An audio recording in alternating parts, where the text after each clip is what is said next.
जब मार्केट में उतार चढ़ाव होता है तो अपने निवेश को सुरक्षित रखना एक बहुत बड़ी चुनौती बन जाती है। तो आज हम एक ऐसी ही स्ट्रैटेजी पर बात करने वाले हैं जो किसी भी पोर्टफोलियो को हर तूफान में मजबूती से खड़ा रख सकती है। चलिए शुरू करते हैं। देखिए, जब बाजार अच्छा चल रहा हो, मतलब जब तेजी की धूप खिली हो, तब तो हर कोई पैसा बना लेता है। लेकिन असली परीक्षा तो तब होती है जब गिरावट का तूफान आता है। तभी पता चलता है कि हमारे निवेश की नाव में आखिर कितना दम है। तो सवाल ये उठता है कि आखिर ऐसा होता क्यों है? क्यों कुछ पोर्टफोलियो इस तूफान में एक मजबूत किले की तरह खड़े रहते हैं और कुछ ताश के पत्तों की तरह ढह जाते हैं? जवाब हमारी बनाई गई स्ट्रैटेजी में ही छिपा है। सबसे पहला सबक, बाजार में गिरावट एक सच्चाई है। ये कोई अनोखी घटना नहीं, बल्कि एक साइकिल है, एक चक्र है जिसके लिए समझदार निवेशक हमेशा तैयार रहते हैं। आप इतिहास उठाकर देख लीजिए, चाहे 2008 का फाइनेंशियल क्राइसिस हो, 2020 की महामारी वाली गिरावट हो या हाल का कोई झटका हो, बाजार हमेशा परीक्षा लेता है। इससे एक ही बात सीखने को मिलती है, बाजार का स्वभाव ही अस्थिर है। चलिए इसे एक छोटे से उदाहरण से समझते हैं। मान लीजिए दो निवेशक थे, एक का पैसा लगा था स्मॉल कैप्स में और दूसरे का लार्ज कैप्स में। अब हुआ ये कि जब बाजार गिरा तो स्मॉल कैप वाला निवेशक घबरा गया और उसने डर के मारे सब कुछ घाटे में बेच दिया। वहीं जो लार्ज कैप वाला निवेशक था वो शांत रहा। हाँ, उसका पोर्टफोलियो भी गिरा लेकिन बिखरा नहीं। तो आखिर इन दोनों निवेशकों के अनुभव में इतना बड़ा फर्क क्यों था? इसका जवाब लार्ज कैप और स्मॉल कैप कंपनियों के मूल स्वभाव में ही छिपा है, खासकर जब मुश्किल समय आता है। इन दोनों के बीच का फर्क बिल्कुल साफ है। एक तरफ हैं लार्ज कैप कंपनियां जो मजबूत बैलेंस शीट, प्राइसिंग पावर और डिविडेंड स्थिरता के साथ खड़ी रहती हैं। वहीं दूसरी तरफ स्मॉल कैप कंपनियां अक्सर आर्थिक रूप से कमजोर होती हैं, बाजार पर बहुत ज्यादा निर्भर करती हैं और जब पैनिक का माहौल बनता है तो इनके शेयर खरीदने वाला कोई नहीं मिलता, जिससे लोअर सर्किट का खतरा भी बढ़ जाता है। जरा इस नंबर पर गौर कीजिए, $3.2 ट्रिलियन।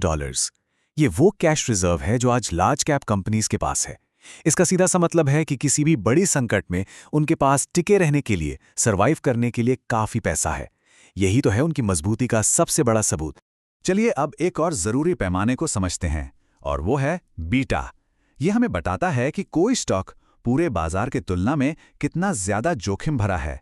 अगर सीधे शब्दों में कहूं तो बीटा ये मापता है कि अगर बाजार 1% गिरता है तो कोई स्टॉक कितना गिरेगा। अगर किसी स्टॉक का बीटा 1 है तो वो बाजार के साथ साथ चलेगा, लेकिन अगर 1 से ज्यादा है तो वो बाजार से भी ज्यादा तेजी से गिरेगा। और ये जो आंकड़े हैं ना, ये जोखिम का पूरा सच सामने रख देते हैं। लार्ज कैप का औसत बीटा 1 के करीब है, मिड कैप का 1.16 है और स्मॉल कैप का 1.21। इसका मतलब क्या हुआ? इसका सीधा मतलब है, बाजार में अगर 1% की गिरावट आती है तो एक स्मॉल कैप पोर्टफोलियो में 1.21% की गिरावट आ सकती है। जितना ज्यादा बीटा उतना ही बड़ा जोखिम। लार्ज कैप का एक और बहुत बड़ा फायदा है डिविडेंड। बाजार चाहे गिरे या एक जगह पर रुका रहे, ये कंपनियां अक्सर नियमित डिविडेंड देती हैं। इससे निवेश पर कमाई का इंजन यानी कि कंपाउंडिंग की जो ताकत है वो लगातार काम करती रहती है। तो ठीक है, प्रॉब्लम समझ आ गई, कारण भी पता चल गया। अब बात करते हैं समाधान की, यानी एक ऐसा पोर्टफोलियो कैसे बनाया जाए जो हर गिरावट का सामना कर सके। तो एक आदर्श संरचना कुछ इस तरह की दिखती है। पोर्टफोलियो की नींव यानी फाउंडेशन लार्ज कैप स्टॉक से बनती है। ग्रोथ के लिए कुछ चुने हुए मिड कैप स्टॉक शामिल किए जाते हैं। स्मॉल कैप में निवेश बहुत ही कम, मतलब मिनिमल होता है। और सबसे जरूरी बात, हमेशा कुछ कैश रिजर्व रखना चाहिए ताकि जब बाजार गिरे तो अच्छे स्टॉक्स खरीदने का मौका हाथ से ना जाए। तो इस पूरी बातचीत का सार क्या है? ये सिर्फ रिटर्न के बारे में नहीं है, बल्कि एक गहरी समझदारी के बारे में है। असली समझदारी ऊंचे रिटर्न के पीछे भागने में नहीं है, बल्कि एक ऐसा पोर्टफोलियो बनाने में है जो हर तरह के बाजार का सामना करने के लिए मजबूत हो, सही ढंग से बना हो। तो जाते जाते बस ये एक सवाल है जो हर किसी को खुद से पूछना चाहिए, क्या हमारा निवेश पोर्टफोलियो सिर्फ अच्छे समय के लिए बना है या फिर हर समय के लिए? इस पर जरूर सोचेगा।